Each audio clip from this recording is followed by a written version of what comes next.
रवि जी, मैं SHO Subhash Chatnis Bandra police station Mumbai से बात कर रहा हूँ। आपका बेटा रोहित यहीं हॉस्टल में पढ़ता है? जी सर। वो अपने दोस्तों के साथ ड्रग्स लेते हुए पकड़ा गया है। ड्रग्स? अरे नहीं सर, मेरी आप उससे बात कराइए प्लीज। अरेस्ट करके जेल में डाल रहे हैं उसे, वही बात कीजिएगा। अरे नहीं सर, कोई तो उपाय होगा। जमानत के लिए 5 लाख का बेल बॉन्ड लगेगा। पेमेंट के लिए सरकारी वकील का नंबर लिखिए। पर अंकल तो स्मार्ट निकले। अबे चल आजा। वकील को पैसे देने के बजाय 1930 पर कॉल कर दिया और मेरा गेम ओवर। चले। असली पुलिस इस तरह व्हाट्सएप पर कॉल नहीं करती। ऐसी फर्जी कॉल्स के लिए तुरंत शिकायत करें। रुको, सोचो और एक्शन लो।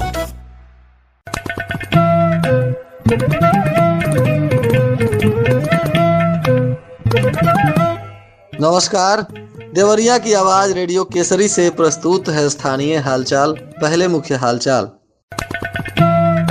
गैंगस्टर एक्ट के आरोपी को मिली 10 वर्षों की सजा। विशाल सिंह और नेहाल सिंह के परिजनों को 5-5 लाख रुपए का मुआवजा। महिला के ब्रेस्ट से निकला 1.5 किलो का ट्यूमर। सड़क हादसे में 1 की मौत, 3 घायल। स्वच्छकार के पदों पर नियुक्ति के लिए आवेदन शुरू। स्थानीय हालचाल के इस अंक के साथ मैं अनिकेत मिश्र। अब हालचाल विस्तार से। ऑपरेशन कन्विक्शन के तहत जनपद पुलिस की प्रभावी पैरवी के परिणाम स्वरूप थाना एकौना में दर्ज एक मामले में यूपी गैंगस्टर एक्ट के अभियुक्त भीम साहनी पुत्र मोहर साहनी, जो एकौना के राजा की छावनी गांव का रहने वाला बताया जा रहा है, इसको न्यायालय ने 10 वर्षों की सश्रम कारावास की सजा सुनाई है और 5,000 रुपए का अर्थदंड भी इस पर लगाया गया है। इसके लिए विशेष लोक अभियोजक श्री वाचस्पति मिश्रा की कोर्ट ने मामले में सुनवाई करते हुए यह सजा इस आरोपी को सुनाई है। जिलाधिकारी दिव्या मित्तल ने बताया कि मुख्यमंत्री योगी आदित्यनाथ के निर्देशानुसार दिवंगत विशाल सिंह और दिवंगत निहाल सिंह के घर जाकर जिला प्रशासन की तरफ से पुलिस अधीक्षक और जिलाधिकारी ने उनके परिजनों को 5-5 लाख रुपए की सहायता राशि का चेक प्रदान किया। यह धन राशि मुख्यमंत्री विवेकाधीन कोष से प्रदान की गई है। इस अवसर पर एमएलसी रतन पाल सिंह ने कहा कि दुख की इस घड़ी में मुख्यमंत्री योगी आदित्यनाथ पीड़ित परिवार के साथ खड़े हैं तथा स्थिति पर निरंतर नजर बनाए हुए हैं। उन्होंने पुलिस को दोषियों के विरुद्ध कड़ी कार्रवाई करने का निर्देश दिया है। दोषियों को किसी भी दशा में बख्शा नहीं जाएगा। मुख्यमंत्री के निर्देश पर पीड़ित परिवार को पुलिस सुरक्षा भी उपलब्ध करा दी गई है। महर्षि देवराहा बाबा स्वशासी चिकित्सा महाविद्यालय में एक महिला के स्तन से 1.5 किलो का ट्यूमर निकाला गया। ऑपरेशन कर इस ट्यूमर को सफलतापूर्वक डॉक्टरों ने निकाला। महिला अब जनरल सर्जरी वार्ड में स्वास्थ्य लाभ कर रही है। यह पहला मौका है जब मेडिकल कॉलेज में चिकित्सकों ने इतने बड़े ट्यूमर का ऑपरेशन किया है। जिले के भटनी क्षेत्र की रहने वाली अर्चना देवी कई सालों से स्तन में गांठ की शिकायत से जूझ रही थी। वह किसी होम्योपैथ चिकित्सक से इसका इलाज करा रही थी। इससे कोई लाभ नहीं हुआ। समय के साथ ट्यूमर और दर्द दोनों बढ़ता गया, जिसको लेकर वे मेडिकल कॉलेज के ओपीडी में दिखाने पहुंची थी, जहां डॉक्टरों ने इसमें ऑपरेशन का सुझाव दिया और इसी के बाद पूरी जांच प्रक्रिया को पूरा करते हुए सफलतापूर्वक इस ऑपरेशन को किया गया। इधर गौरी बाजार में तेज रफ्तार में आ रहे एक डंपर ने मंगलवार की देर रात बारात से लौट रहे 2 सगे भाइयों समेत 4 लोगों को कुचल दिया, जिसके बाद अस्पताल जाते समय एक युवक की मौत हो गई। 3 लोग इसमें गंभीर रूप से घायल हैं, जिनका इलाज चल रहा है। बताया जा रहा है कि इसमें एक युवक को गोरखपुर मेडिकल कॉलेज में भी रेफर किया गया है। प्राप्त जानकारी अनुसार गौरी बाजार के पोखरभिंडा निवासी चंद्रिका के बेटे प्रदीप निषाद की शादी थी और इसी में बारात क्षेत्र के खैरटिया गांव में गई थी और बारात से वापस आते समय सगे भाई विकास उपेंद्र और चचेरे भाई विनीत और कैमरामैन विश्वजीत मोटरसाइकिल से आ रहे थे। इसी दौरान यह हादसा हो गया।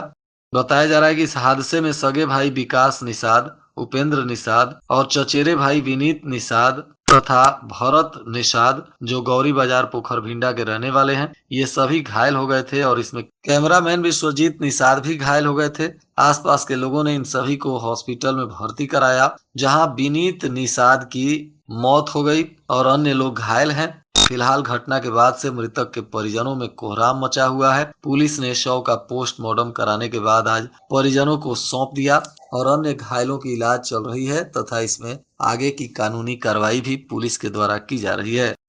सिविल जज विवेक कुमार सिंह ने बताया कि उच्च न्यायालय के निर्देशानुसार जनपद न्यायालय में अंशकालिक स्वच्छकार के 2 पदों पर संविदा के आधार पर नियुक्ति की जाएगी। इन पदों पर मानदेय नवीन शासनादेश के तहत 6,000 रुपए प्रति माह से बढ़ाकर 8,840 रुपए निर्धारित किया गया है। चयन समिति की रिपोर्ट दिनांक 26 नवंबर 2024 के अनुसार स्वच्छकार पद हेतु पूर्व में जारी विज्ञप्ति संख्या को निरस्त कर दिया गया है। अब इन पदों पर नियुक्ति के लिए नवीन विज्ञप्ति जारी की गई है और आवेदन की प्रक्रिया शुरू हो चुकी है। इच्छुक व्यक्ति इसमें आवेदन कर सकता है। इधर जमीन बिकवाने में बिचौलिए की भूमिका में कम पैसा देने को लेकर 3 लोगों ने रास्ते में घेर कर जमीन बेचने वाले को मारपीट कर उनका सिर फोड़ दिया। इस मामले में पुलिस ने तीनों के खिलाफ केस दर्ज किया है। सदर कोतवाली क्षेत्र के पीपरपाती निवासी मंसूर अली की पत्नी के नाम पर यह जमीन था और इसी जमीन की खरीद बिक्री में मारपीट हुई। पुलिस ने इस मामले में नर्मदेश्वर तिवारी, शाकिर अली तथा 2 अन्य लोगों के खिलाफ विभिन्न धाराओं में मुकदमा दर्ज कर लिया है और आगे की कार्रवाई कर रही है। जिलाधिकारी दिव्या मित्तल ने न्यू पीएचसी सोमनाथ में आयोजित विटामिन ए संपूर्ण कार्यक्रम के बूथ का उद्घाटन कर इस विशेष अभियान की शुरुआत की। इस अवसर पर जिले के सभी सरकारी अस्पतालों में एक साथ इस अभियान का शुभारंभ किया गया। जिलाधिकारी और मुख्य चिकित्सा अधिकारी के साथ जिला कार्यक्रम अधिकारी ने भी बच्चों को विटामिन ए का घोल पिलाया, जिससे इस कार्यक्रम की शुरुआत हो गई।